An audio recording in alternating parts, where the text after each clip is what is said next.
just how you drew it up, right? Go ahead, me start, or go ahead, big boy start? That's how you planned it, right? Double overtime, penalty kicks. I was really, really thankful that there was two doctors standing behind the bench, ready to medicate me at any moment. Now we've been, it's a team that has a lot of steel, and when you go through a 90-minute game, you're going to make mistakes. Unfortunately, we made a mistake early on. It cost us a goal going into halftime. We know that there's the quality in the room to score multiple goals if needed. We talked about getting the first goal, and we did. Unfortunately, we gave up another one right after that, and then found a way to score at the end. Artur hit an unbelievable shot. Juan's first goal was just what we needed to get the juices going. But Creighton's a great opponent. I've played them a ton. Have nothing but respect for their players, coaching staff, and their the way they approach the game. They play good soccer. They're skillful. They're not a bunch of thugs. They're very, very aggressive and very good at what they do. And I know that they're struggling right now because they just lost a battle. It's very tough to win 2 games against an opponent of that caliber in a row in the season. And I think it's a tribute to our guys and what it meant to them. That they were able to pull it off. When you fell behind either time, did you refer to the first time you played them and say, look, we've done this before against Creighton? You could refer to we've done it a lot of times this year, unfortunately. We have the ability to score goals. There's been quite a few times in the season where we had to pull ourselves back, and you just have to you got to dig in, do the things that you do well. You can't panic. We're a skillful team. We play. We like to hold the ball and move it. So we have to play that way. We just have to play better than the opponent.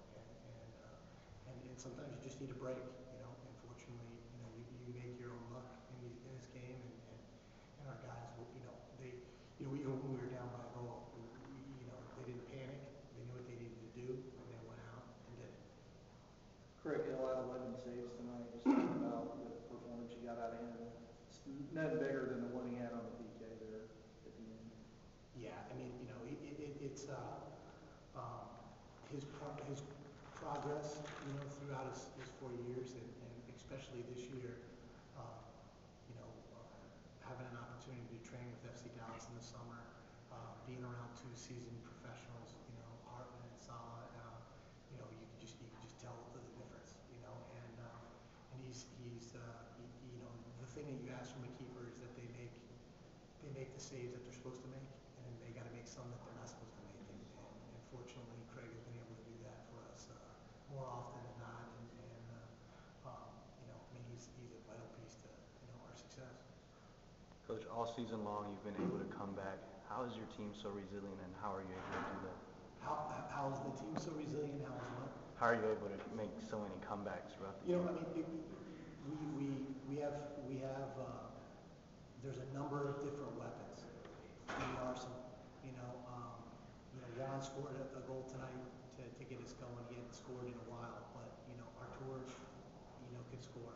Josue can score. We have Robbie Dershan can score. Zach Barnes can score. Zach has been nursing an injury. We didn't think he was going to play today. I got a text from him this afternoon saying that he was 100%. We were going to try not to play him, and he had a great game. So you just have to trust your players, and you have to believe in them, and that's one thing that we said at the beginning of the game in their pregame speech. We know what we need to do, but most importantly as coaches, we believe in you. We believe they got to make you're out in the field. They got to make the choices for themselves. They got to do the things that they need to do out there, and we trust them.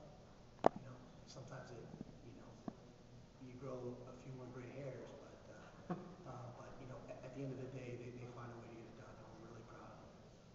We asked the Creighton coach what he said during the intermission before overtime when you get the goal with 15 seconds left. What did you tell your team after such a dramatic goal in the last few seconds like that? You mean in the regulation? At the end of regulation. You know, you try to stay just on an even keel, you know? You want to give the kids the lineup, tell them the structure that we're going to play, and just say go out there and do it. I mean, you know, at that point, you don't need a rah-rah speech in overtime to get them going. You know, you just need to, you need to make a good decision as a coach and as a staff, who's on the field, who's not, where they're going, what are your tactics? And it's like, hey boys, just go do it, you know, and they do it. You know, and like I said, it's about trusting them in tough situations. They'll find a way to get it done. Did you ever have a point in this game, like maybe after Zach's apparent game winner was waved off, did you ever have a point in this game when you thought maybe today's not our day, or? I mean, you know, when the first goal went in, that thought crosses your mind, you know. I mean, soccer is a really cruel game, you know, and I think that Creighton will look at it and say, man, you know, we outshot SMU. They put a lot of, pressure on us and opportunity. We won the game, so I'm sure that they're not feeling too good about it right now. But we just feel we know that if we do the right things, we're going to score. You know, we have the opportunity to score, and hopefully, you score, you get a little bit of momentum, and that happened tonight.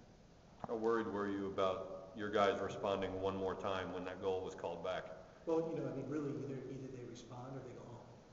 Right. And that's when you got to look at your seniors, and you got to say, hey, do you want another game? You know, it's all about playing together one more time. When I was at Indiana and was with a group of guys that won a national championship, even as a redshirt player, I knew the feeling.